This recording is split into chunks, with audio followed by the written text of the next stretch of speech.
mind's numb outside my shell, pulling me down. Stand still, tides fading into the darkness outside us.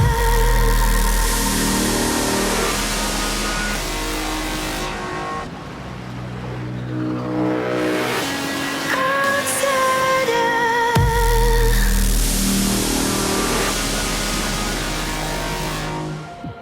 It's been too long with too many wrongs. What's up, Hans family, and welcome to another day of Hansween. Holy shit, I have been so excited to show you guys this tutorial. I've been eagerly waiting. I was gonna try to wait a little longer and post it later, but I just couldn't do it, man. This is my version of a siren mermaid. I did something similar to this last year where I did like a lovesick mermaid covered in barnacles, but I wanted to revamp it in a completely different way.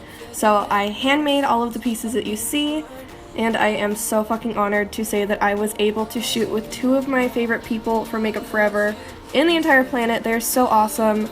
Nick, who modeled the makeup and did such a fucking beautiful job. She brought the entire look to life, and I can't thank her enough for it. It's so amazing. And Max, who got most of these wonderful shots that you see. He is a wizard with a camera. I was so impressed, and I'm so fortunate to have had them both help me and Max to get these wonderful shots. I just love them with all my heart.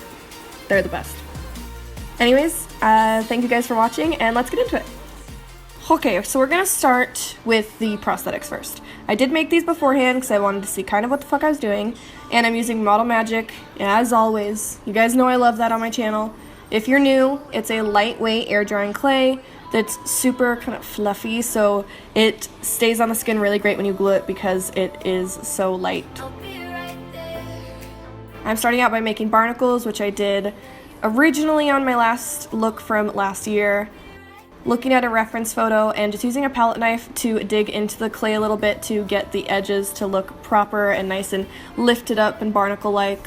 Also using the tip to add a few little indentions here and there and dots so that there's plenty of texture to the entire barnacle. And for the rest of the pieces, I just went ham, looking at all kinds of different pictures of coral, under the sea type rocks and creatures on Google. And, you know, used some of those as reference pictures and also just really made up my own. I utilized, obviously, a hot glue stick, regular sticks, anything that I had around me to create different looking items that I could all piece together. I wanted them all to be pretty different other than, you know, the barnacles. They all look pretty similar. And the whole idea was to have it look like she is just encrusted in all of these different corals and had been in the ocean for so long that all of this is just growing off of her. Kind of like my lovesick mermaid that had been waiting for so long for her love that just barnacles started growing all over her. So we came up with the idea that this is like her sister that's come for revenge to find the fisherman that said he would come back and never did. And she's just gonna kill him, and she's gonna kill all the men looking for him because she's that kind of bitch. I even found this old seed pod thing hanging about and decided to smash that into some clay and see what happened, and really it looked pretty cool. So you can use just about anything that you have around the house to make some unique pieces.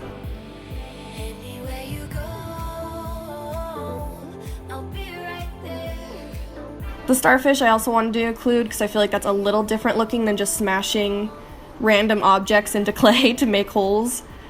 I started off with a ball of clay and pulled out the little points, starting to define them slowly as I went, and with my palette knife adding more of those little details that really will make it look much more realistic. Really take time on your mold because the paint job will just help to accentuate every single little hole and little line you put into everything. And then just let these dry overnight. You could just for a few hours, but I would suggest overnight to be completely safe. And on to the paint job. I'm using acrylic paint mixed with a fuck ton of water. This is to give more of a wash instead of just a super opaque base of paint. Still looking at a reference picture, going in with a lot of yellow tones and browns, especially for the barnacles, and every little indentation that goes deep into the clay you want to darken. It's just kind of like the wrinkles on the face. Everything that goes deeper in would be a darker shadow. And this is the fun part. You can do whatever color scheme you choose. I wanted to go with more yellows and browns and some pinks and different tones of them all. And I'm not just painting them with one tone. I want tons of different like highlights and shadows on each one so that it is as dimensional as possible. And you can layer these paints onto each other. You could even use a little bit of like shimmery eyeshadow to put on top of everything so it's super iridescent. And one thing that I suggest that I wanted to do on mine is to have every single piece other than the barnacles a different color. Like I wanted everything to be a different tone so that everything was its own entity, and that they would all just flow together. This step is pretty essential to me because if you don't coat these in some kind of a clear varnish, they will just look like a matte, flat piece of painted clay, and you want them to look kind of realistic. So I just use a clear nail polish, but a spray varnish would work perfectly fine too. Let that shit dry, and we're on to the makeup application. I covered NYX's brows just real quickly with a little bit of glue stick because we all know that I hate doing eyebrows, so if I don't have to, I will not. And straight into the paint. This is the Mehron Paradise paint. It is a water activated paint, and I'm taking this large Make It Forever brush to just slather that ish all over. It does not need to be too opaque, or you don't need to worry too much about the application, because now we are taking a sea sponge just dipped in plain water, and when you dab that onto the paint that you just put down, it kind of breaks it down a little bit since it is water activated, and it creates this really cool kind of worn down texture because the skin tone will show through the pieces of paint that you already have. Dipping into this color white paint from Make Up Forever, which is more of a cream based product, and I'm just dabbing it on with that sea sponge to give some highlights and a little more kind of color to the collarbones and to the high points of the face. Just layering it all over the body, but still focusing it more towards the parts of the face and body that would catch the most light. Switching back to the water activated style paint. This is from Make Up Forever in this really pretty dark kind of cherry color. And this is just going to add some texture to where the shadows of the look would be. Underneath the collarbones, a little bit to where the contour of the face would be. Just starting to slowly start the layering of all of the colors to blend together. Grabbing a mix of these three eyeshadows, I just couldn't quite decide on one, so I just mixed them all. I started to really contour the face and define the cheekbones. You want to bring the contour down around the mouth as well, because that will create more of a hollowed, sunken-in look. Switching to a smaller brush just to get right underneath the brow bone and a little bit underneath the collarbones so that, again, the whole look just looks a little more sunken in. I wanted to keep the eye look pretty simple because the whole star of the show is the prosthetics that we made. So I just keep those same eyeshadows, just deepening the V kind of outer corner of the eye a little bit and bringing it underneath the lash line and accentuating the little dip between the Cupid's bow and underneath the lip, just so that the lip looks a little deeper and larger. Add a wing liner because, of course, wing liners are the best ever, and she wants that sultry kind of siren look.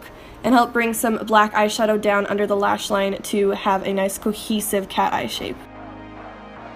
Now we're on to the best part of the tutorial. I'm taking a little bit of water and just wiping off where I am going to start sticking on the prosthetics that we made. I'm using PROSTHEITC, which is a medical grade adhesive, and it does need a clean base to really stick to the skin on. Adding a little bit to the starfish itself and just gluing it on. You'll know when the PROSTHEITC is ready to have something glued on because it will dry clear. So you want to wait until it's clear and then just stick it on when you need. I liked first layering a little cluster of the little sea creature pieces at first, just so I knew where they were, and then between that, filling that in with some moss that I just got from Michael's. There's a few different kinds you could get, and I cut up a few sea sponges and added those in as well. Just keep going as you see fit. I wanted one side a lot heavier than the other. I love those asymmetrical looks where just part of her body is more so growing on with coral than the other side. And I'm having it really heavy in the center and having everything cascade out from there. I'm also grabbing some craft sequins that I got just from a craft store, and layering those a little bit to start to look like some scales coming out from these huge pieces that we've layered together, just so that it's not such a harsh transition, so that it starts to gradually transition away from all of the moss and the coral. I even used a few different sizes too, so that it had the larger sequins blending out into some smaller sequins. Make sure too not to forget about, the whole body. It's a whole piece. So I added some glitter onto the shoulders, and now moving on to the other side, but not keeping it quite as heavy. Always keeping in consideration the flow of the body and how it will look all together.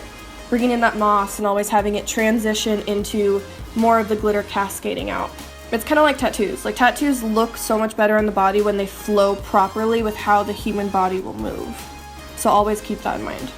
When looking at it, I wanted more of that kind of green moss texture without actually gluing more moss on. So I did take some of the Flash palette to mix a green that I liked and added that on, stippling in a few spots just so that it was a cohesive look altogether. Continue adding onto the face and neck. Again, I really like starting with the little kind of model magic pieces, adding moss and sequins from there so it would cascade out nicely. And it's a mermaid, so she has to be an iridescent bitch, obviously. So I am grabbing some Starlit powder from Makeup Forever to add this beautiful shimmer all over the body, mainly focusing on the high points though, but oh, you can see it just gives such a nice iridescent shine so that she truly looks like she's a mermaid lady under the sea. Time for the lips. I am dabbing into this Makeup Forever nude lipstick, putting that all over the lips, and as I start to go, I kind of smoke the color out a little bit so it's not just a defined line, and adding a little bit of light tones in the center for a more pouty lip. Add a little mascara and pop on some lashes as one of the last finishing touches. I also tight-lined a little bit so that the lashes blended in nicely. And we're gonna go in with some lube, some good old lube, and add that all over so that we are nice and shiny. This lube stays in place too, so it will kind of stick and stay shiny throughout the entire time. Nick also has been wearing these white contacts the whole time, which are from Camo Eyes, and she threw in some more extensions, so she had those huge, beachy big hair. And then we just ran over to the beach and did some really cool shots as we got tons of weird looks, but that's totally okay. And it was also freezing cold, so props to Nick for being down to get in the water and get some cool shots. I really hope you guys liked this tutorial. Oh my gosh, it is just one of my absolute favorites, and I hope that you love it as much as I do. Thank you one more time. Oh my god, so much to Max and Nick. I fucking love you guys. You guys are the shit. Please subscribe if you haven't already so that you don't miss any more of these sweet Hansween videos. Make sure to check out Nick and Max. I will have their social media links down below. Just another reminder that I am nominated for Creative Makeup Artist of the Year, so I would so appreciate if you guys would go check that out and vote for me if you want to. I'll have everything linked down below as well. I appreciate you guys, and I love the fuck out of you guys, and I will see you the day after tomorrow.